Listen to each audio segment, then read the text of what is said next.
Dobro večer, mi da bo nekaj po angliško, no? Od zdaj naprej. Okay, so we will speak English, me with the Slavic accent, you brilliant Oxford English. I will honor you with my Icelandic accent. Thank you very much. Okay, so I do hope you are enjoying Slovenian hospitality. I do hope you noticed that we adjusted the weather from the usual 30 degrees to Icelandic 10 degrees. And, but it is around 10 degrees now in Iceland, probably. I think this could be a not so bad Icelandic summer day. Okay. And this is your second time in Slovenia. You were in 2016, and you were in Ljubljana only, the capital. But now you're on tour. I mean, this is moving higher in life, you know. You're on tour, and tour in Slovenia looks, okay, you visit 3 cities that are 60 kilometers apart, and that's about it, you know. And how does the tour in Iceland looks like? I mean, If I were touring in Iceland, yes. it would probably be not so different in the number of places you would visit. You would probably go to 3-4 places, one in the east, one in the north, one in the west, and then Reykjavik in the south. But there is more distance between places there, and more unpredictability. So, for example, last week, if you were going to the west, you would have been stopped by a blizzard. Whoa. So yes. we had snow in the western part of Iceland last week, which is snow in May, but you have to be prepared for that. So 4 places, but it's not really, you cannot be sure that you will get there. So that's what a tour in Iceland would be. Yeah. Okay, good. You took refuge in Slovenia then. Okay. I want to start with childhood, of course. And your birth year is in the title of the novel we will speak about, so it's 1962. How was it growing up in Iceland in 60s? Well, Iceland in the 60s was a rather peaceful place to be in. It was still a relatively young new republic. When I was born, Iceland became independent from Denmark in 1944. We became a sovereign country in 1918. But in the Second World War, when Denmark was occupied by the Germans, the relationship changed. So Iceland broke away rather peacefully and in a friendly manner. But so when I'm born, the new republic is 18 years old, you know. Okay. So it's going out of its teenage years towards maturity. And it's a rather peaceful place. It is an uneventful place, you can say. It is really Reykjavik, where I grew up, is the only city in the country, and I'm born in Reykjavik, and I grew up there. And it really was this small city of 70,000 people on an island in the North Atlantic where nothing happened. Okay. That was more or less it. And our brush with history came in the Second World War, like in so many other places, when Iceland, that had declared neutrality, was occupied and invaded, really, by the British, who came there in 1940. And that completely changed Iceland and changed everything about it, because the Icelanders were really clever in realizing that occupation, invasion by the Brits really meant money. Okay, yes. So contemporary Iceland, modern Iceland, grew from the money that the Brits brought to Iceland, because the English learned on the first day that no Icelander would move one finger except for British pounds. Okay. And it's one of the friendliest invasions in history, because in the morning, someone spotted ships out on the horizon, and people were wondering, what is this? What is it? Who's coming now? There are no ships expected. And the ship got closer and closer and closer, and they realized, okay, this is military ships. And the biggest fear was, of course, that it would be the Germans. And the Germans had plans to come there, but the Brits decided to be a bit earlier. So when the ships were getting close to harbor, all the riff-raff of Reykjavik got down to the harbor to see what was going on. They had never seen such big ships before. So the ships came to the harbor. All of a sudden, the harbor is full of soldiers. And the British military had plans to surround the city with posts with machine guns and cannons and things like that. But they had completely forgotten to plan for transport. So the harbor is full of soldiers and military equipment. And one of the Icelanders says, so where are you going? And they say, we need to go to this place and that place and that place. And then he says, okay, I'll call the taxi drivers. So all the taxi drivers of the city, they were busy taking them. All the lorry drivers of the cities came down. And of course the Brits had to pay. And from that minute, they paid for everything. So I grew up in a city that was paid by the Brits and then later the Americans for being our invaders. Yeah. Okay. Now everybody here knows that you are born storyteller. But were you a born storyteller, or was it sometimes later that you realized, oh, I can do that, I can tell stories? Well, I think from a very early age, I was very curious. I've always been very curious. Mm-hmm. I think that is maybe the key to it. And I liked grown-ups. It's not a given that when you're a kid that you actually like grown-ups. I was interested in grown-ups. And I like to have conversations with grown-ups and talk to them and just about all sorts of things. And I'm told that I talked constantly. But it seems that they said something too, because I wanted to hear what they had to say. But the consensus was that I had the problem with too much talking.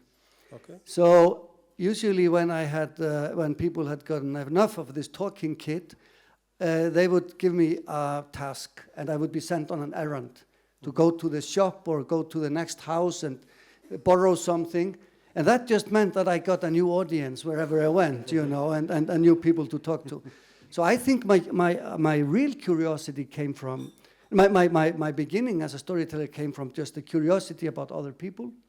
But I also learned how to read quite fast, and I became a reader of everything.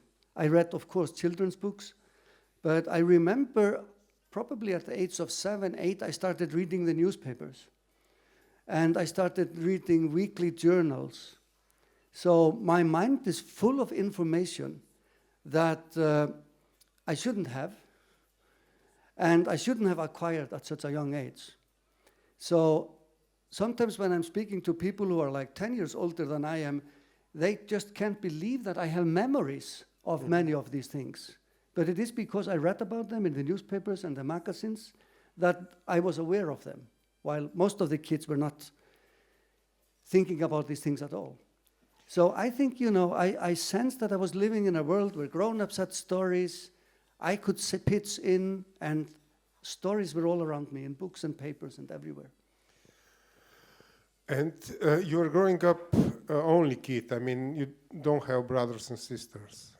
Yes, I'm born into the privileged situation of being the son of a single mother. Okay. And that means you are brought up to be an emperor. Yeah, a lot of attention, but a lot of free time too, basically. I mean, Yeah. yeah. Yeah. I have never thought about it like that, but you're right. Of course, there is space, you know. It means that my mother only has to think about me from the moment she wakes up in the morning until she goes to sleep. She is my constant audience. Okay. And when it pleases me, I will withdraw to my room and read some books and play with my things, you know. So yeah, but it's right. And for a few years we lived with my grandmother. Okay. And she was also living alone. She was a widow, and it was in her place that I was introduced to maybe real literature, you can say. She had a good library, like in Iceland in those days, and I guess it was like that here in your part of the country. Most homes had a small home library, you know. And my grandmother had one of these libraries. And there were poetry books, and there were like novels and biographies and all sorts of things. And being a constant reader, what happened was that I of course had a library card, and but the thing was that you could only, I think, how was it? You could only when you were 8, you could only get 3 books. You Really? know, yeah, you would only take 3 books Okay. home with you. Per month or per I mean, per one? each Okay, time. yeah. Each time. So Yeah. when you return them, you can get new books, other 3 books, and Yes. I usually read them like this, you know. And then one day when I had finished my 3 books for that day, and I had to wait until the next day to go and get more books, I started looking at my grandmother's library. And on the top shelf were very precious, prized, beautifully leather-bound books. And I remember, so my grandmother, she was working, so I was usually alone in the day. And she was working in a milk shop, not far from the place, so I could always go there. My mother was working downtown.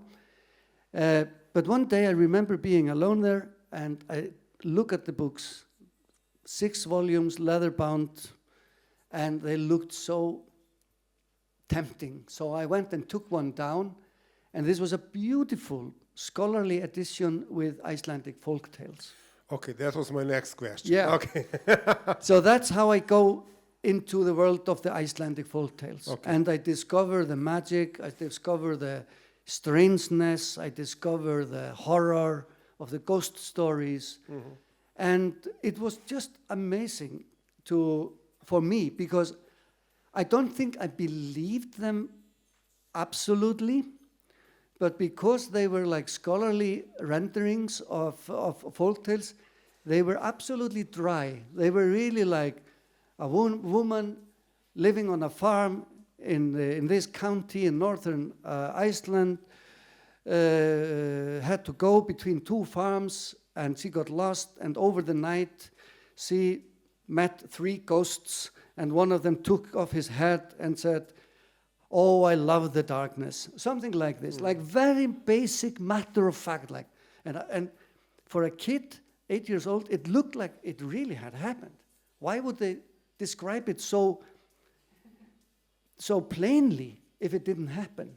They were not trying to charm you or scare you.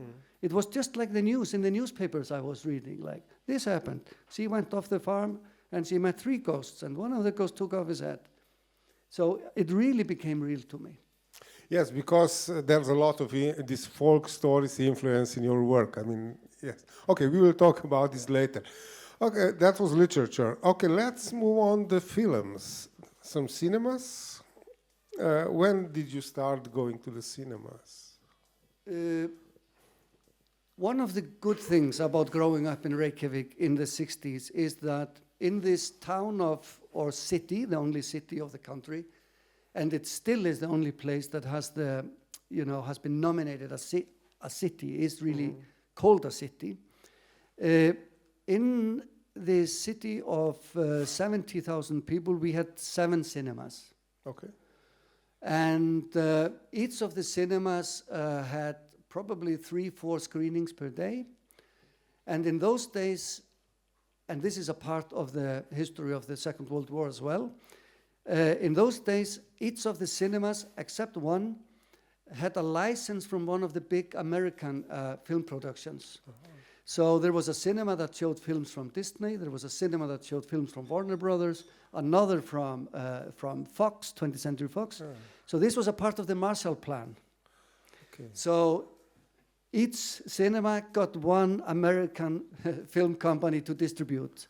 Okay. And this was a part of the Marshall Plan, making sure that there were films from, because they were subsidizing the distribution of American films in Europe at the time. And this was their way of making sure that all the major players in Hollywood were treated equal, you can say. Okay. There was only one cinema that had no license from no one, and they showed mostly horror and pornography. So they were a very successful and exciting cinema to go to. Okay. So outside the Hollywood, only horror and pornography. Yeah, mostly only horror, pornography, and Ingmar Bergman, and and some French films where you could maybe see naked people too. Yeah, of course. Yes. So I started going to the cinema at the age of 7 because there was a cinema within a walking distance from where I lived. And every Sunday, every kid went to the cinema. And we would see whatever was on, you never even thought about what was going to be there. There was going to be some film. Sometimes they just went to the storage room and they brought out an old cowboy film or an old crime film or whatever. And sometimes it was 2 hours of Bugs Bunny, and everybody came out of the cinema completely crazy. And then when I became a teenager and I had moved to the suburbs of Reykjavik, Breiðholt, where there was no cinema, we always took the bus downtown to go to the cinema. And there was really nothing else to do for a teenager in Reykjavik at the time. So again, we just saw whatever was on. At 5 or 7, usually films at 9 were for grown-ups, forbidden for under 16-year-old or something like that. So cinema became a big part of, was a big part of the life of kids in Reykjavik. But then I discovered that it was sometimes nice to go alone to the cinema. Not with my friends, and I can't remember why I started going alone to the cinema. And that meant I took the bus alone from the suburbs to the center. And then I walked between the cinemas, and I started choosing what film I wanted to see. And that's when I started seeing films for grown-ups. And I slowly discovered that cinema was not only Hong Kong action pictures and car chase pictures and all of that, Kung Fu pictures, Bruce Lee pictures were very big in my neighborhood. In mine too. Yeah, so... yeah. And then I slowly started understanding that cinema had something deeper and stranger to provide. So from the age of like 14, 15, I start going to the cinema and I start choosing a Bergman film, or I start choosing a Robert Altman film, or a strange Japanese film, a Kurosawa film or something. So slowly I become addicted to the art of cinema. Yes, but that's something that you had to do alone. Yeah, my friends did not. Yeah, I know, because when you are in group, it's different. It's when you Bruce Lee time. Then it's Bruce Lee and horror and I know. Yeah. Yes. Yeah, so I became really serious about going to the cinema from the age of 15, 16, and then I joined a film club, and there they were showing Buñuel and Fellini, and they had Japanese month and things like that. So cinema, in many ways, it all comes at the same time. You know, I mean, as a teenager, I would say that, like with most teenagers, my interaction with culture was through music. Most people start in music. Okay, yes. Yeah. Music was next question. Yeah. Okay, so there were American soldiers and British soldiers. So there were pop and rock influences too, Yes. of course. Yes. And when was your first, I mean, when did you, for the first time, realize, whoa, there's something, I mean, in this, what kind of music was the first music that really touched your heart? My first memory of music is from when I'm probably 4 or 5 years old. I'm still in the kindergarten, and I have a very strong memory of me and 3, 4 other kids imitating the Beatles. Oh yes, good. And there were like I just have this very strong memory. We were standing there on like different heights, you know, Okay, imitating the Beatles, you know, 2 in front, drummer in the back, you know, and that one, George Harrison a little bit behind. We didn't know the names of these people then, and we were just standing there singing "Selasu Ye Ye Ye." Oh yes, good. We didn't know the words. So that's my first memory of the Beatles were there, and we were imitating the Beatles. And then when I was, I think, 12, I discovered David Bowie, and for me that was like, then I had, you know, that was like an illumination for me, because the strangeness of it was amazing. I just didn't believe that someone had the power and the courage to look like this man, you know. He looked so strange. Or was it? And then the music was just so amazing. So that was when I heard Ziggy Stardust and the Spiders from Mars, and the song Starman just like took me to the stars.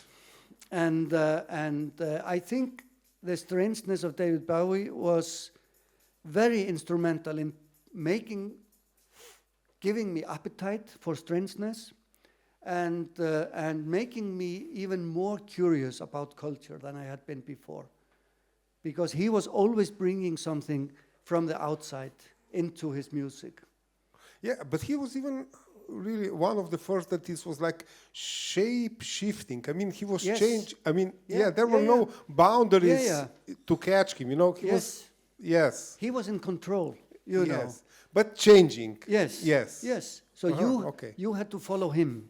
Yeah. You had to go through the metamorphosis with him. Yeah. And then he was always like bringing in cultural references, like the album Diamond Dogs has so many references to 1984 by George Orwell.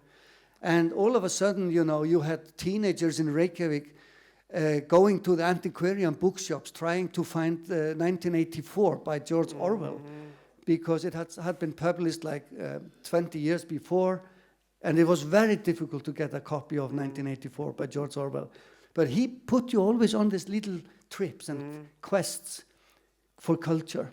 It was a good school. He was a good mentor to many people. And so I was culturally curious and active from a very young age. So obviously when I was 15, turning 16, 45 years ago, I published my first book of poetry, because that's what David Bowie would have done. Okay, but first, we will talk about poetry a bit. But first I have to mention Johnny Triumph and single record called Luftgitarre. And that's you. And it's on YouTube, video is in YouTube. And I checked, okay, I'm checking this daily. There's a website called Discogs where people are selling and buying gramophone records. And this single goes for around 25 euros. But at the moment, only one person is selling it for 400 euros. Is this person you? No, I wish I had copies of it. I don't have copies of it. No, really, not. No. Oh, come on, No. one? No, not one. No, really? No.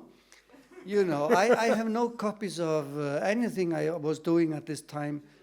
I was self-publishing the poetry. I was a part of this small group of young poets called Medusa, and we self-published our books in 100 to 150 copies, and we sold them at readings, and we sold them on the bus, and we sold them in the cafes.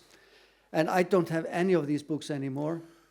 And Luftgitarre I don't have anymore. And it's become a very rare record in Iceland, actually, and obviously in the world. One person has it. Yes. But it's a song I did with the Sugar Cubes. The first Icelandic band to go abroad and become world famous. The first one that I heard about. Yes. I mean, really, actually, they were first album was very popular. I mean, and critically very well accepted. Yeah. And it's the first band of Björk, of course. Yes. And in the band were all of my friends. You know, I mean, all the members of the band came from the musical and poetry underground in Reykjavik. So in the band, this was the first Icelandic rock band to make it abroad, had 2 published poets. You know. Yes, great. And obviously we were all friends, and we had been friends for a long time.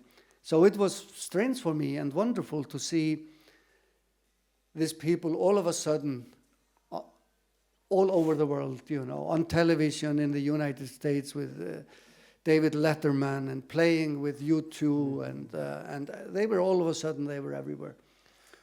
And I mean, I checked this video for Luftgitarre, and you had Björk on back vocals. Yes. That's good for the first record. I mean, that's kind of great. Yeah. It's good for the first record, and it's really good for the only record. Yeah, okay. It was worth it. Yes. Yeah. Okay. Tell us a little. How did you meet Björk? And well, we were, so I was when I was like in 1979, 80. We started this group called Medusa, which was a group of young poets who were all interested in surrealism, who were also making visual arts and also making music. This is the time when the new Icelandic music is being born. Music influenced by punk and new wave is coming, is brewing in secrecy in the garages, and then in 1981 it explodes into a very, very lively music scene. And one of the Medusa poets and my best friend at the time, Thor Eldon, well, one day he said, "Would you like to meet my new girlfriend?" And I said, "Yeah, sure," because he had a new girlfriend once in a while. And I said, "Sure." And that morning he introduced me to Björk.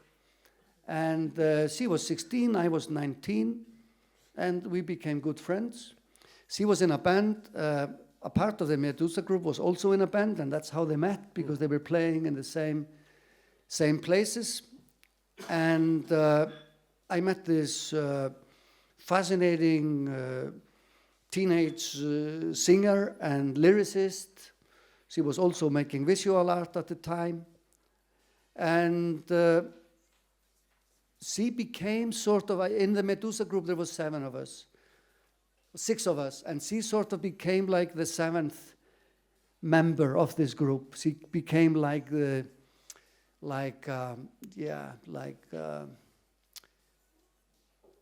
Sputnik satellite, with us. So right from that time, we started like doing things together and discussing everything and sharing music and ideas and tips for films and books and all of that. So we became good friends, and friends for life, I think we can say, yeah. And okay, Jedert told us before, told the audience before about the dancer in the dark and then collaboration. Yeah. Yeah, something I forgot to ask you before about, okay, you are a kid, you are going to the cinema, you're listening to pop rock music. How was that culturally accepted by the grown-ups, actually? Like, there's something that kids shouldn't do? Or, I mean, in Slovenia, it was very, no. I don't know how you know, now you see the benefit of growing up with a single mother, you know. I could do no wrong. I could do no wrong.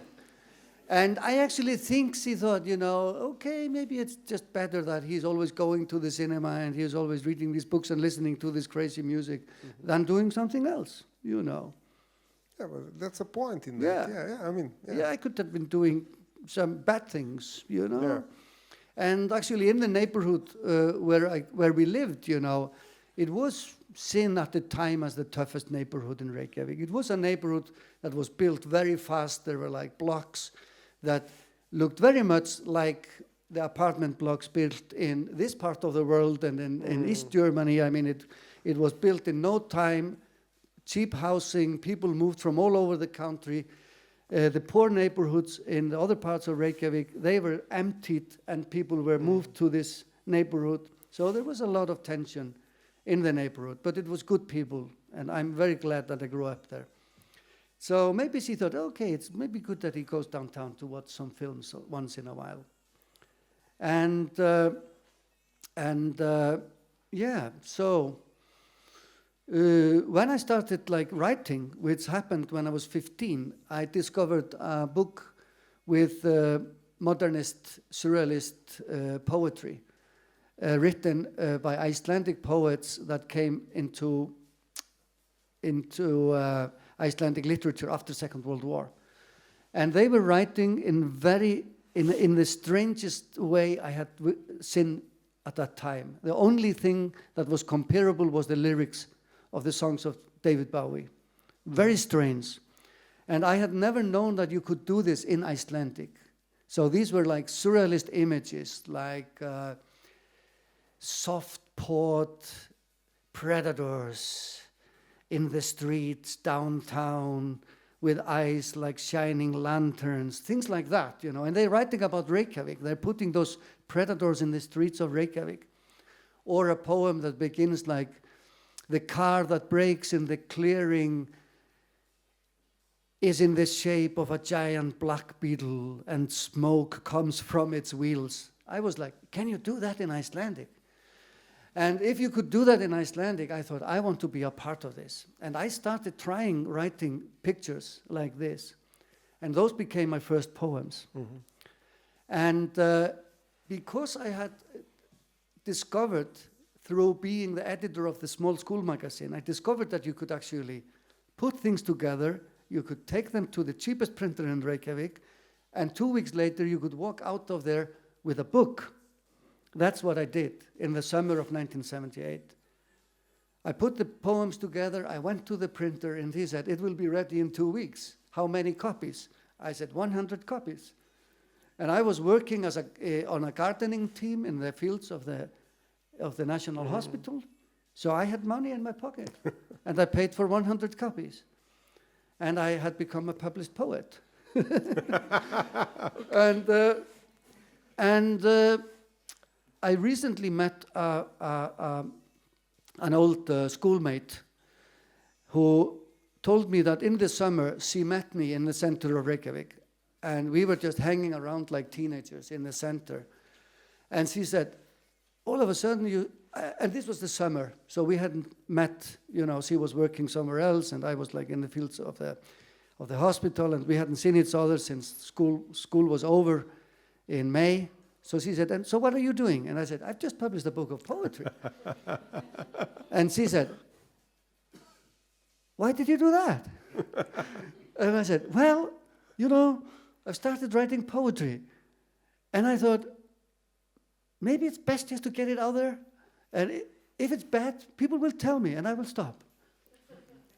You didn't mean that. Oh, you won't stop. I said that to her. Okay. And so when I met her again, like a few months ago, she said, so nobody's told you to stop. You see. So that's what happened. Let's move on to the films. Okay, first was animation film. I haven't seen that one. I'm sorry.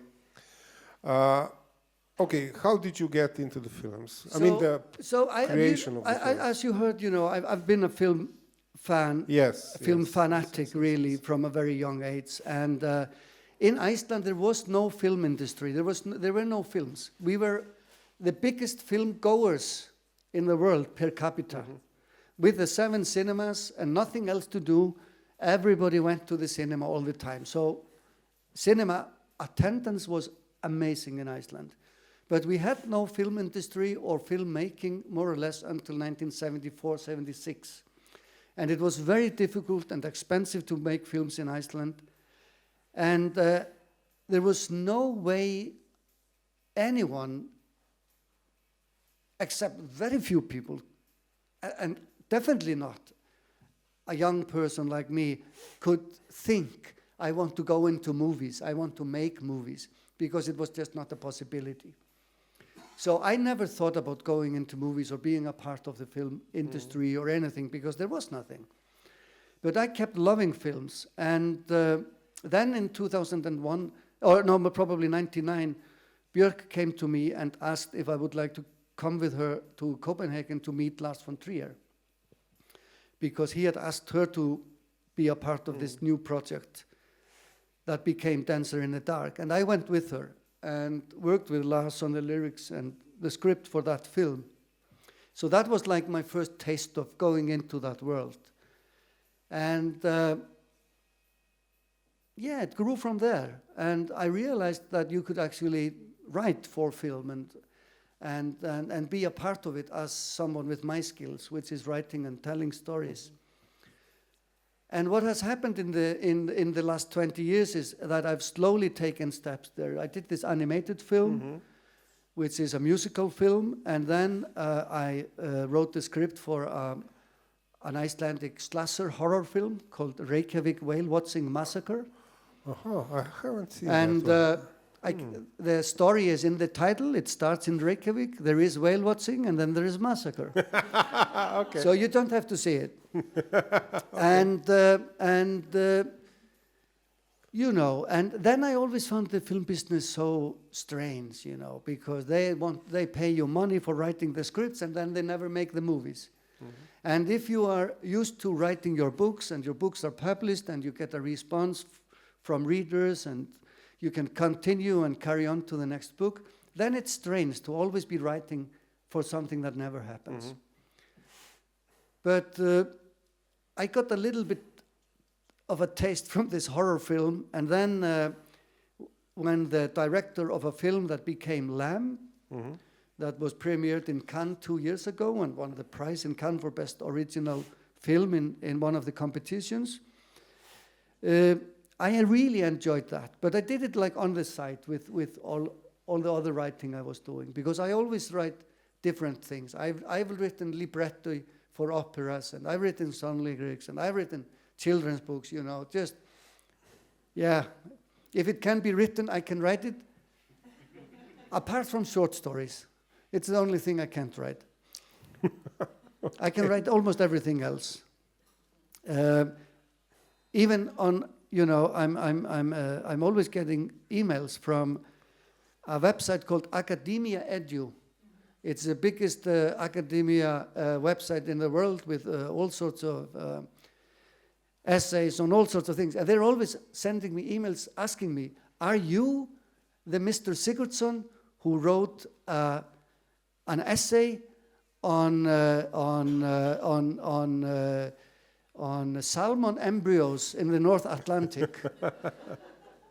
And I'm very sad. I always have to say no. So, okay, I cannot write essays on salmon embryos in the North Atlantic. But almost everything else I can write. Okay. So I started working on this film Lamb, and it slowly came into being. And then at the same time, or like in 2017, I all of a sudden get an email from the American director Robert Eggers, who had read one of my books, and he asked me if I would like to write The Northman, this big Viking project he had. And I had never imagined doing anything with the Viking stuff, because when you grow up with it, it becomes such a cliche. And it's so difficult to find an original approach to it that I have always imagined that I would fail horribly. And I don't like to fail horribly intentionally. It has to happen on its own. He called me and said, would you like to join me on this Viking project? And I had seen one of his films, his first film, The Wits, and I loved it. And I said to him, to ask an Icelandic writer to write a Viking film is a trap. And it's a recipe for failure. But if it's the director of The Wits who is setting the trap, I will walk into it and I will fail with you, you know. So we started working on that film. Okay, that was a quick resume, but I would like to keep it slower. Lamp is, let's say, typical art film, very European, very art, some kind of folk story basically, and it begins. I will tell a short story about it. It begins with sexual intercourse between a sheep and some kind of monster. I'm sorry. Okay.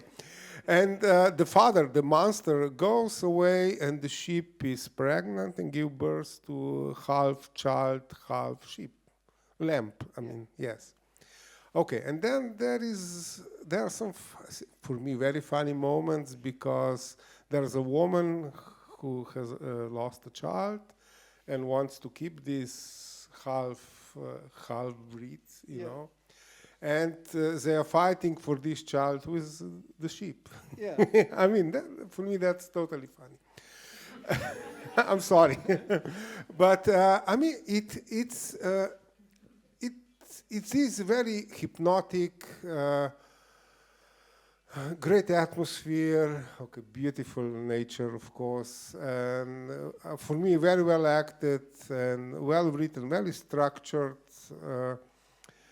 And it ends with the father, the monster, coming back for this child, taking him away.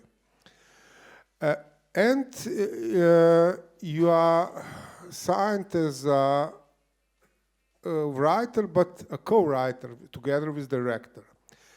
Does that mean that you wrote a perfect script and then the director started doing his own thing, or were you really writing together? Well, it took us 9 years to get the film financed and made. Yeah, yeah. So I would say that we created the story and the world together, and then I did the actual manual labor of writing the script. So it was really a co-writing project. Okay. And of course, I wrote the perfect script. And in this case, he made the perfect film from it. No, it's very good film. I agree. But it's a film that is really influenced by my relationship with the folk stories, because this strange thing happens that the sheep gives birth to this half child, half lamb, and we are in that reality in the film. You know, it's not a comedy. I mean, I know there are funny things in it, and there are really funny things in it, and ridiculous things, but it's all played completely straight and dry, and that is the magic of the film. And we have like the amazing actors in it. Numi Rapace, she's great, and the two male actors are two of the best dramatic actors in Iceland. And they brought such depth and weight to it that when the strange things are happening, you are just with them in this, you know. And that's what I learned from the Icelandic sagas. The strange things always have to be told straight. That's the thing, you know. Yeah. Yeah. Okay, so this is very European, very art film. And then Norseman is Hollywood, battles, Yeah. Nicole Kidman, special effects, everything. And you are signed as a co-writer too. But in Hollywood, they usually butcher your script. They don't do co-writing. Did they, or? Yeah, I mean, Robert is a very good collaborator for a writer. Very respectful, you know. Mm-hmm.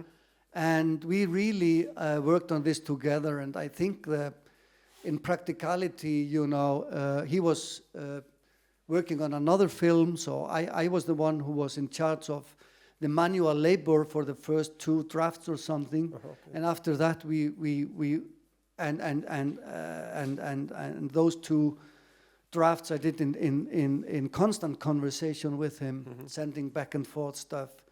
And then when we took the script to the producers, after his success in Cannes with a film called The Lighthouse, we had the script that we had agreed on, you know. Okay. So it was really made together.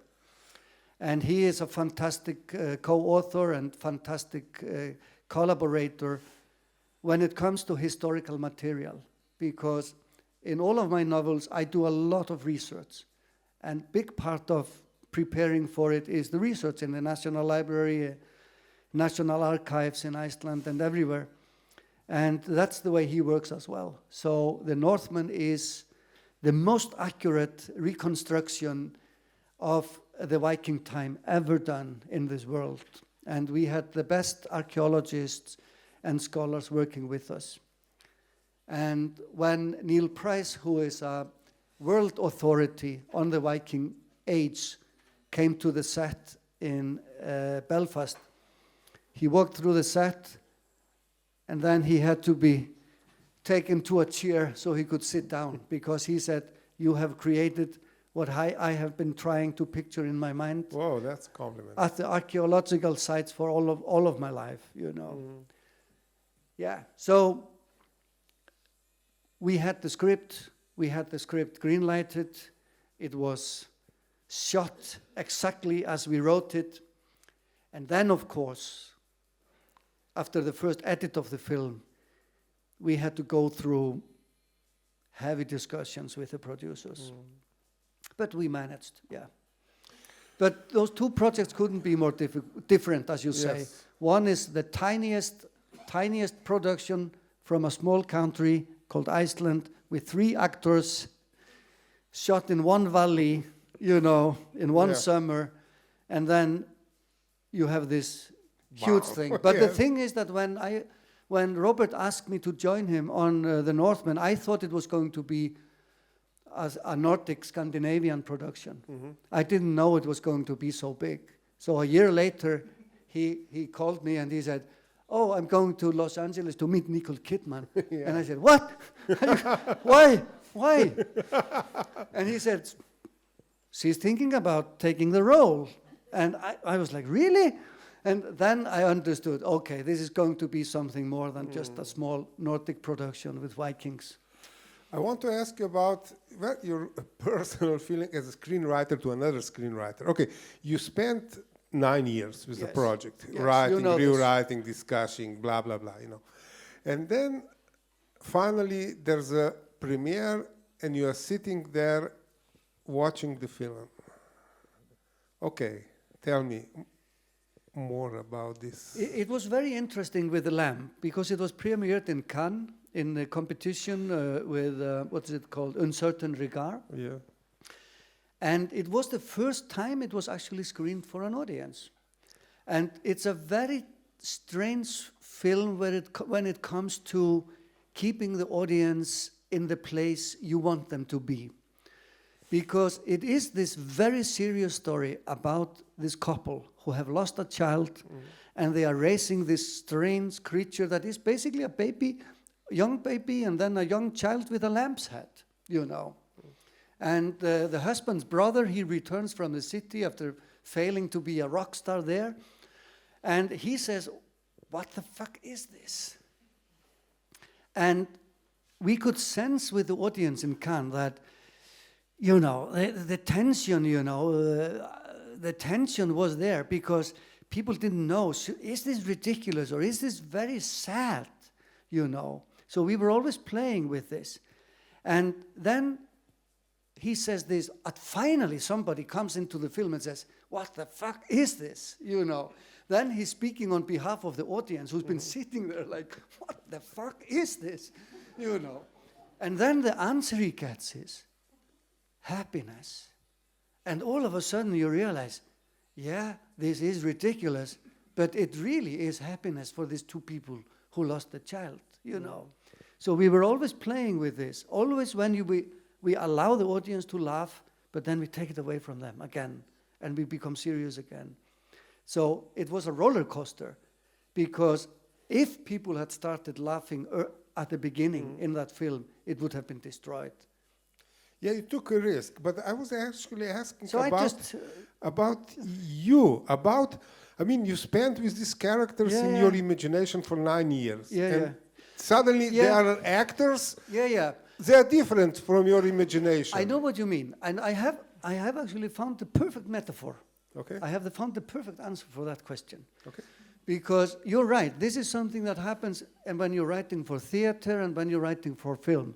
Because in your mind you have seen everything. You've seen you can be in the kitchen in the film script and you practically see everything in the kitchen. Yeah. You've been in this place. And then some people recreate it and redefine it and it's there.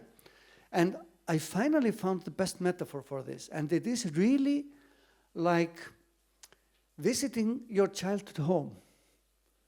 And maybe two, 3 different families have lived there in the meantime. Okay. So you come to your childhood home, and it's exactly how it was, except it isn't. Yes. Okay, it's different furniture, there's different smell, it's aged, there's 30 years since you were there, So they've changed the windows a little bit and everything, But you still get this feeling, it's my childhood home. I played there, Okay. So it absolutely belongs to you. At the same time, other people have lived there and have their own lives there. Okay. But everything's there. And your feeling, your response is, this is my childhood home. This is exactly how it was. I remember coming through that door and my friend was coming to visit me. But everything's different. Okay, yeah.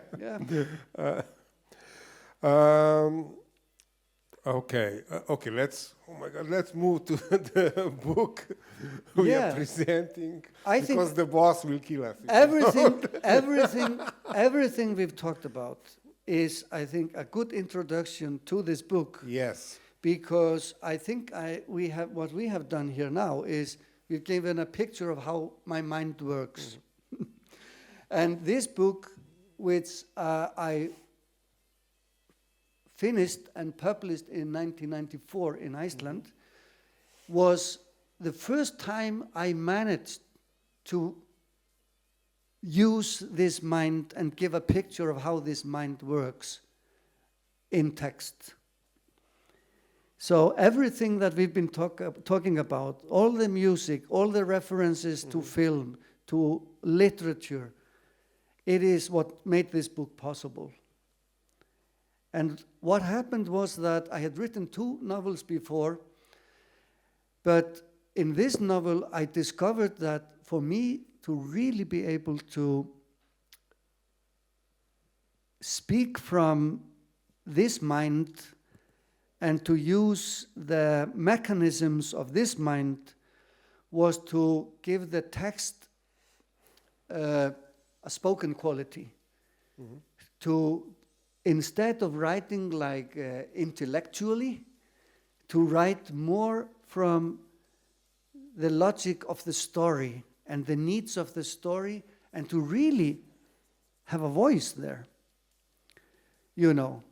which went a little bit against what people were doing at the time, because people were becoming clever and people were becoming ironic and cold and intellectual in their texts. And this went against it. This was like, I will tell you a story, and it comes from this mind, and this mind works in this way, you know. So I found a way of channeling how this brain works with all this information and all this curiosity and all these interests. Mm-hmm. And I was so lucky to find that story in the old Jewish legend golem, about the golem from Prague. And the challenge of bringing the golem of Prague to Iceland, that opened all the doors, and everything started floating in, and you know, yeah. By the way, okay, I will steal this 15 seconds now. In my where I was growing up, the grandmother had the Bible and was reading from the Bible all the time. And then I was like 15 or 16 when I noticed there's another book in this apartment, because there was furniture that was, you know, and the book was, you know, to keep the furniture, you know, and I took the book out and it was Golem by Mailing. There you go. Yes. It was there all the time. Okay. Wow. Okay. Oh, that's perfect. Okay, but okay, there's something. Wow. Yeah, that's a good story. Yeah. Okay, maybe we should tell the story about Golem. It's a creature again that's born out of clay. Basically, it's not no sex, but it's clay. It comes out of clay, and okay. But back to your you started with poetry, and for me, poetry is to find the less words possible to describe something, you know, to have to be really economical with words. And then film scripts are structure, you know, don't use too many words, you know, structure. And here, this book is plenty, it's everything, it's a lot of words, beautifully flowing words. There are there are songs inside, there are tales inside, it's plenty. It's big box of everything. I mean, if you disagree, say no, please. No. And I was kind of surprised by it, because, you know, expecting something else, but whoa, what is this? So actually, Golem, the child, is born at the end of this book, you know. So all of this book is a lot of starts and discussion and digressions and going here and there, and basically a lot of talk about the creation. There's an angel, Gabriel, and okay, I'm lost now.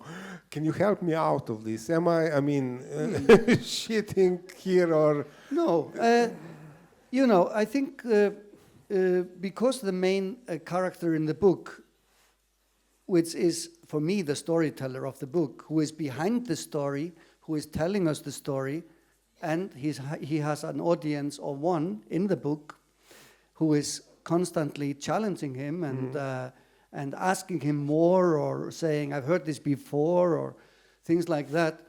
He is a storyteller who is telling the story of how he came into this world. And for him, telling the story is somehow confirming that he has existence. You know, for him, the only way of being accepted into the story, the big story, is to tell his own story. So he's telling this unseen listener the story of how his mother and his father met. And it turns out that his father is a Jewish man called Leo Löwe, who is escaping Europe, the dark Europe of the Second World War and the Holocaust. And he's bringing with him a hat box with a lump of clay from the original golem creature.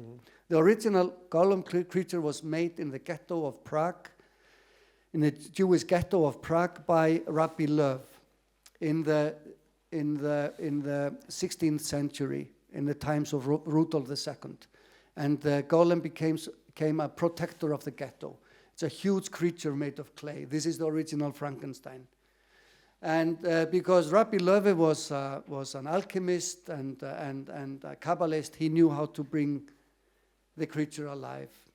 Now, a man with the same name is escaping the Holocaust with a little fragment of this clay, and it is made into a baby, and that baby is telling the story. Josef Löwe, who's telling the story, he has the primal fear of the storyteller. And the primal fear of the storyteller is losing the audience attention. And so, to keep his listener listening, he has to use every trick ever discovered in the history of telling stories. So when the listener says, I've heard this story before, then he says, oh yes, it's possible that you've heard this story before, but here's another version of it, you know. Mm-hmm. So he's trying to come closer and closer to his own creation. Maybe because it is a creation that is difficult, it's about a trauma, you know. And what the book is suggesting is that it's only through sharing stories, being allowed to tell our stories, by listening to stories, respecting other stories. This constant flow of stories from the beginning of man, that this is the only way to live, and this is what it is to be human. So this book is a love letter to storytelling and to the human being as a storytelling creature and story-enjoying creature. And that's why it had to have all these different attempts at telling a story. And different forms too. I mean, there are poetry inside and folk tale and everything. Everything. Stage play even. Yes, everything inside. Yes. Everything. And that's what, and because Joseph is trying to prove his worth, you know, he thinks that if he frames his story like this, then she will understand that, yes, it's a good story. Joseph, you're alive. You're one of us, you know. So he goes through lullabies, through folk stories, through crime stories, retellings of famous scenes from cinema, putting himself in it, or some of the people that are in the city or whatever, you know. So, yeah, it's a box of, it's a Wunderkammer. Yes. And how do you usually work when you're writing a novel? Do you make a step outline or a plan, or do you go and write? For this novel, because I knew from early on that it would be so complicated and it would be so made of so many different parts, I wrote a very thorough outline for it. And then I went into each chapter almost like going on a film set and shooting the chapter, you know, making that chapter come into being. Yeah. But did you plan it that there will be 3 parts? I knew very early that it would be a trilogy. But I did not know that it would take me 25 years to write it. Yes. But then I became, now today I am very happy that it became 3 books written over a long period of time, because not only is each book assigned a specific genre. This book is called Love Story. The second book is called The Crime Story. The third book is called A Sci-Fi Story. Not only do they belong to 3 places in the bookstore, they are made up of all these different stories. And then on top of that, it's written by 3 authors. Me, in 3 different decades, you know, because I am definitely not the same author today that I was in 94. Of course. So it's written by an author who is 32 at when he writes the first novel, and then he is 39 when he writes the second, and he's, I can't remember, 57 4. Yeah, okay.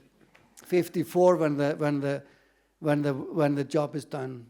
So I think it helps the book, and it makes it, for me, a complete project and successful project, because it also has the element of time and an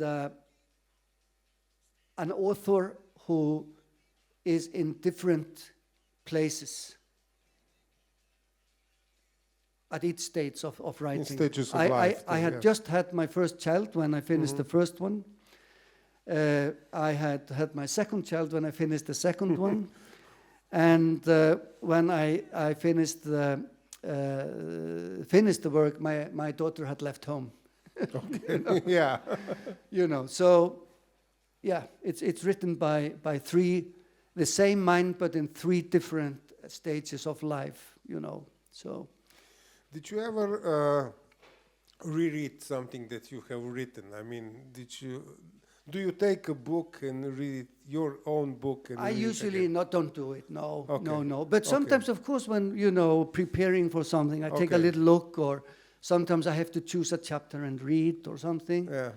And actually last year, my Icelandic publisher published like a new edition of all my published books. And I had to, I was in conversation with editors, and I sometimes had to read, a little bit more than I would have liked to read. Okay. But it's always, you know how it is. When you're the writer, you always see, okay, maybe I should have changed that one word, But nobody else will see that, I remember an interview with some Bosnian writer who said, when I'm depressed, I get drunk, and then I read my books, and I said to myself, I'm genius, and depression goes away. Okay. Yeah. Okay. No, but it's I think it's all there, and it's for other people to read. I have to use my time to read other writers. I know. And to write. I mean, and to write, of but also to, as I say, this is a two-way street. I have to read others' works. I have to listen to others' stories. I cannot expect people to read my stories if I don't read other people's stories. Yes. Did you keep your childish curiosity? Yes. Good. I mean, I'm constantly looking into things and discovering things, and I only work on things that require of me to do a research, to go into different rabbit holes, and for example, I'm working more in film now than I have done before. So, for example, just last week, because of a project that I'm doing with a young filmmaker from Costa Rica, last week I had to do a research on wolves in North and South America.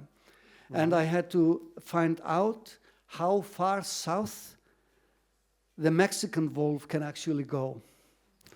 And I discovered that the Mexican wolf does not go further down than possibly over the border, a little bit over the border into Nicaragua. So the wolves that I am going to work with are coyotes. okay. So that was fascinating. And now, in few weeks, I will know so much about coyotes, So you're working on your new script? Yes. Hollywood production? No, this is a small independent production. Yeah, But I'm also working on a larger production. But that's the film business. You are trying out different things here and there, and then something happens.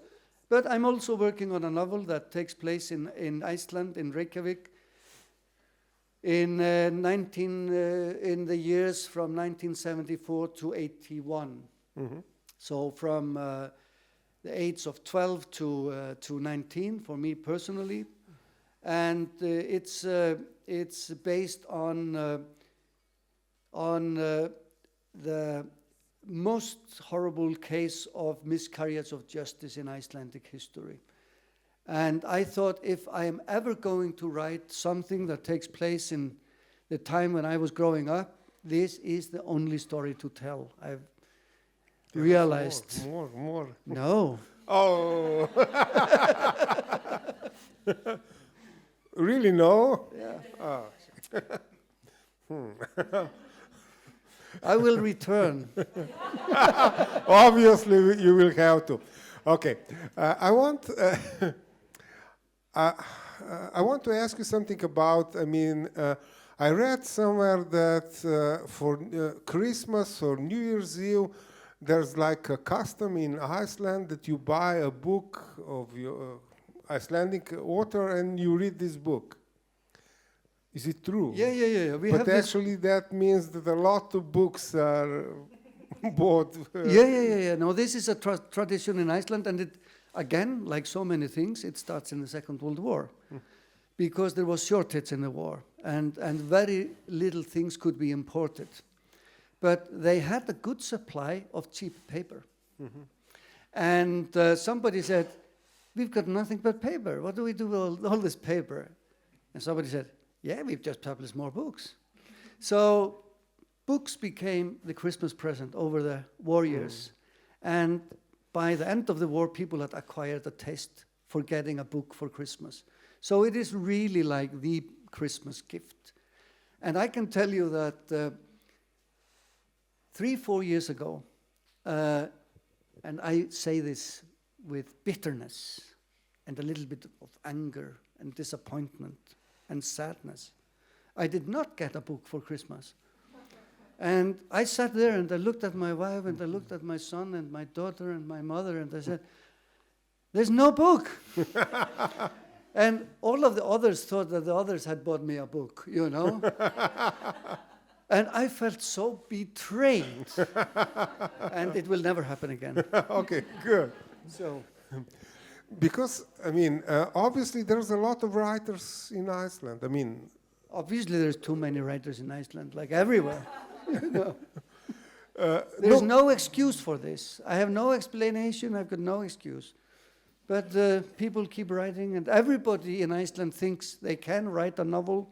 Okay. I'm happy that they don't all try, but quite a big number of them try. You know I said that we should all tell our stories and all of that, but maybe not, you don't have to publish them all. But we also have it, and again, and that's a part of the joy of being an Icelander, is that so many people actually write their biographies. And everybody in Iceland feels they have the right to tell their story. Okay. So we have biographies by taxi drivers and carpenters, and and they just think, I was a carpenter in the 50s and the 60s. Maybe I should tell my story. And they just go and they write their story, and of course you have to start with your birth. Of course, yes. Okay, but are they writing themselves or are they hiring ghost writers? Both. Oh, really? Yeah, mostly write it themselves. Okay. And then you find them in the antiquarian bookstores and in the bargain bins, and I have actually benefited very much from these books because they are fascinating. All of a sudden you're like building a house in the 50s with a carpenter who happens to write quite beautifully. That's the thing. That's the thing. Because beautiful writing does not only belong to us writers. Of course, no. Yes. But we won't tell this. No. Let's keep it for it's ourselves. only writers. Yeah.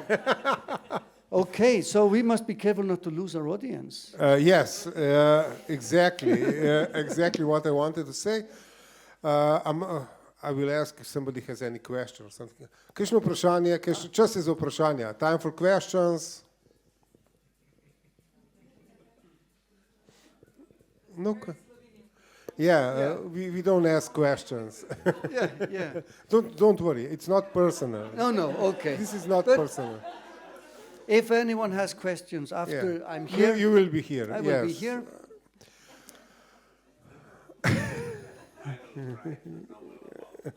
Yes. Yeah. Okay, so thank you very much. Well, thank you. Thank you. Very much. That was nice. talk. Okay, yeah!